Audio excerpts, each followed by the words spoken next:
Monday, September 19th, 2016.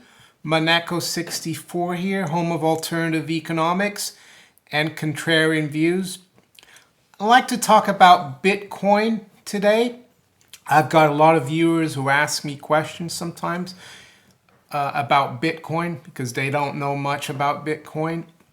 And personally, I've been following Bitcoin, I think, since 2010 or 2011 when Bitcoin started moving up.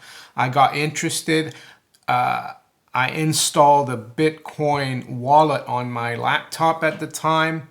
I did buy a few, one Bitcoin or two. When the price went up, I sold and then I bought back. Just playing around and see how it worked. And of course, I looked into it, and because I was curious what a a cryptocurrency really was. And what I learned, and what most people who know about Bitcoin learned, it was that it was created by someone called Satoshi Nakamoto, which is a Japanese name. And no one really knows. It's always been a mystery who Satoshi Nakamoto is. A few months ago, I think there was an Australian guy who came out and said he was Satoshi Nakamoto. And basically, what I learned as well is that, there is a limit to how many Bitcoins can be mined. And the mining of the Bitcoin is done digitally through encryption, and you need a lot of computer power. And I have to say, I'm more of a generalist. I like to look at all subjects, but technically, I'm not really, a guru on cryptocurrencies or encryption or computer programming. I'm good with IT. I've set up, I do these videos, I edit them, but I have no idea how you would go about mining Bitcoin. I believe, the mining of Bitcoin and cryptocurrency is all a real thing. And one of the things that I find good about Bitcoin is how quickly you can transfer, the units, of Bitcoin, be it one Bitcoin or less than a Bitcoin, whatever. It's very quick. The charge isn't huge. One thing that with Bitcoin that you don't have like a normal currency that you use, the pound in the UK or, the US dollar in the US, is that it's very difficult to find people who accept Bitcoins. I accept Bitcoins for my videos as donations, and I buy some. There are some people like Cliff High. He accepts Bitcoins when you want to buy an altar report, or there is BitGold as well. I have an account with BitGold or Gold Money. Don't have much there. And they accept Bitcoin. So you can send them Bitcoin and they turn that into physical gold. In Dubai, though, they can't turn it into physical gold in other places like London or Toronto. And by doing that, they don't allow you to monetize that gold into your debit card because they send you like a credit card, gold money credit card. And I've tried to turn that, the gold grams with BitGold or gold money into pounds to spend it. And they don't allow it. They say, oh, because it's in Dubai, because of money laundering, we can't do it. So what I've done before is I've sent Bitcoin to BitGold, and I've actually redeemed the BitGold in that was held in Dubai, and they've sent me little gold coins, like 2 gram gold coins. So that was interesting, and it didn't take that long. There was a little bit of a charge, but not huge. I did have to sign like a customs form for the UK, which is a bit annoying. So back to Bitcoin.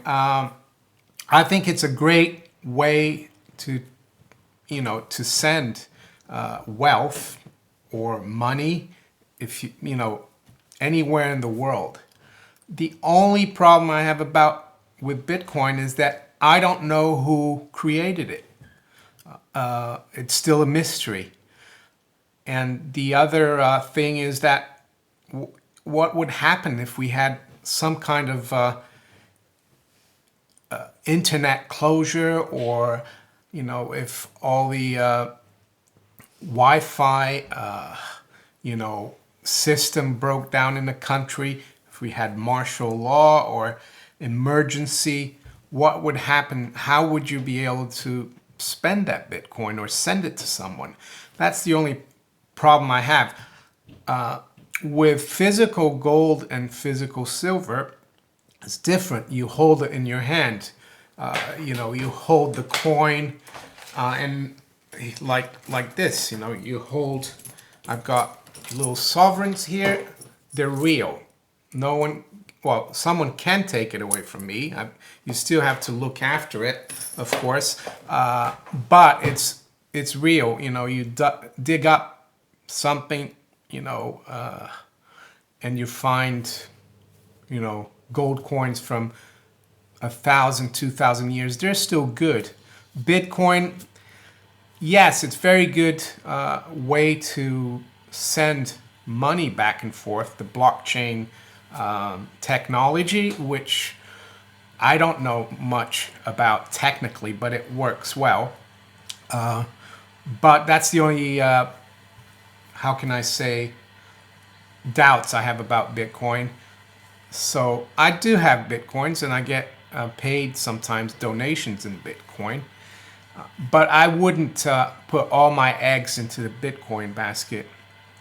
Just like, I wouldn't put all my eggs into anything else. It's all about diversification. But personally, I prefer physical gold and physical silver as a way of saving.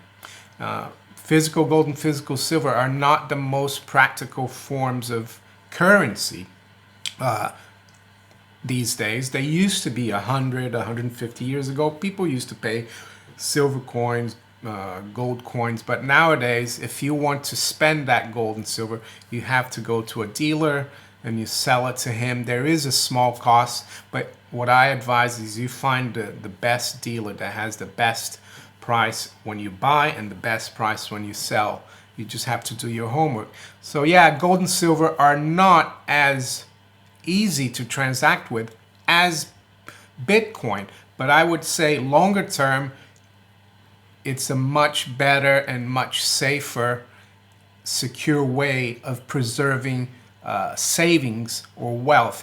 And basically, savings and wealth is just your life, your energy that you expand in order to service people, in order to produce goods, or provide a service. There you go.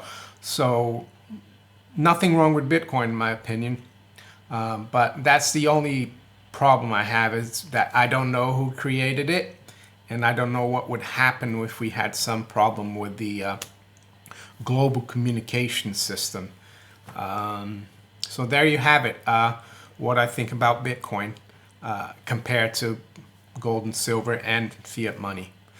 So if you enjoy my videos, please like, share them, and also subscribe to my channel if you haven't yet. And if you'd like to donate to my channel, there are 3 links below in the description. You can donate Bitcoin, dollars, whatever. Thank you. Bye.